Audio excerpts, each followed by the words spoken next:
I was the joke of every guild in the server, level 12 after 3 months of grinding, while everyone else was clearing dungeons and showing off their legendary gear. I was still getting one-shot by basic slimes in the starter zone. The mockery was relentless. Chat messages like "Hey trash, still level 12" became my daily greeting. I was about to delete my character forever when something impossible happened. The system glitched. But this wasn't your ordinary bug. This was something that would change everything about how I understood the game.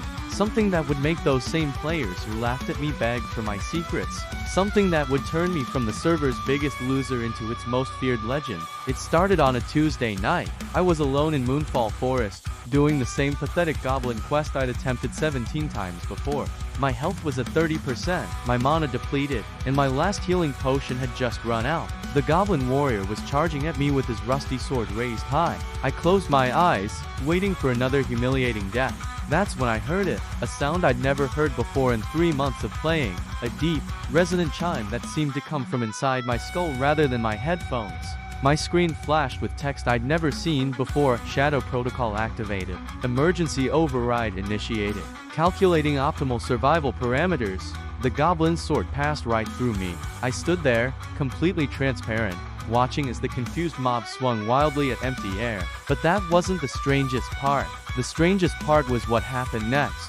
Numbers began appearing above every creature in the forest. Not their level or health bars, I could already see those. These were different numbers, percentages, probabilities, success rates. Goblin Warrior, 23% chance of critical hit in next 3.2 seconds. Recommended action dodge left. Counter attack window opens at 4.7 seconds. My hands moved before my brain could process what was happening. I sidestepped left exactly when the percentage hit 0.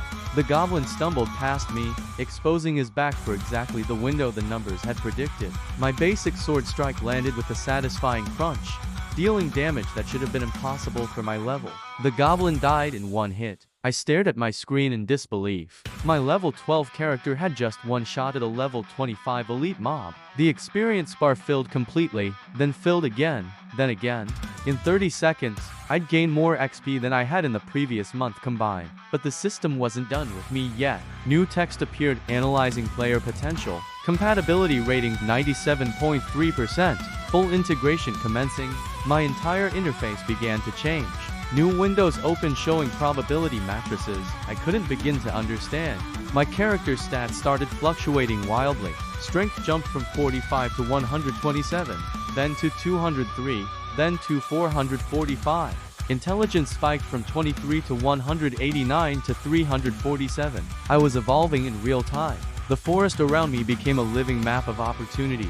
Every monster glowed with detailed information about their attack patterns, weak points, and optimal engagement strategies. I could see paths through the trees that would let me avoid detection, or routes that would let me chain multiple enemies for maximum experience gain. I spent the next hour testing my new abilities. Every fight was a perfect dance of prediction and execution. I knew exactly when to dodge, when to attack, when to use items I'd never even heard of before. The system was feeding me information at a rate that should have been overwhelming, but instead felt completely natural. By dawn, I was level 67. The real test came when I decided to attempt my first real dungeon. Shadowmere Crypt was a level 50 group instance that typically required a full party of 5 players. I'd watched dozens of YouTube guides about it, dreaming of the day I'd be strong enough to even survive the entrance. I walked in alone. The first room contained 12 skeleton warriors that most parties would engage carefully, pulling 1 or 2 at a time. The numbers floating above them told a different story. I could see the exact timing of their spawns, the precise moment when their guard routines would overlap, creating a 4.7 second window where I could position myself for maximum area damage. I pulled all 12 at once. The fight lasted exactly 37 seconds.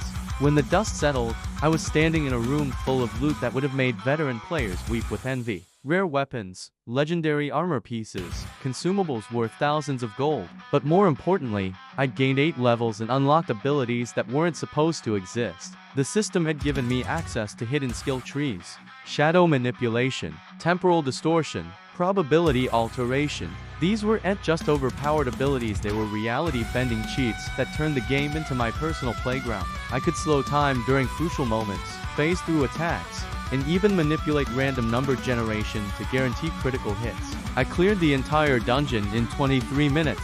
The previous speed record was 2 hours and 45 minutes. Word spread quickly through the server. Players who had ignored me for months suddenly wanted to know my secrets. Guild leaders who would have accepted me as a backup member were sending personal messages begging me to join their ranks. The same people who had called me trash were now offering me thousands of gold just to party with them. But I had bigger plans. The system had shown me something else during my transformation. A glimpse of what lay beyond the normal game boundaries. There were areas that regular players couldn't access, NPCs with hidden quest lines, and secrets that could reshape the entire server economy. I began my real ascension. Within a week, I was level 89 and climbing fast. I discovered crafting recipes that produced items more powerful than anything in the official database. I'd found hidden merchants who sold materials that shouldn't exist. I even figured out how to manipulate the auction house algorithms to predict market fluctuations with perfect accuracy. The other players noticed. How could they not? I was single-handedly completing raid bosses that required 20-person teams. I was crafting gear that made legendary items look like trash. I was accumulating wealth at a rate that defied all logical explanation. Some called me a hacker, others accused me of exploiting bugs.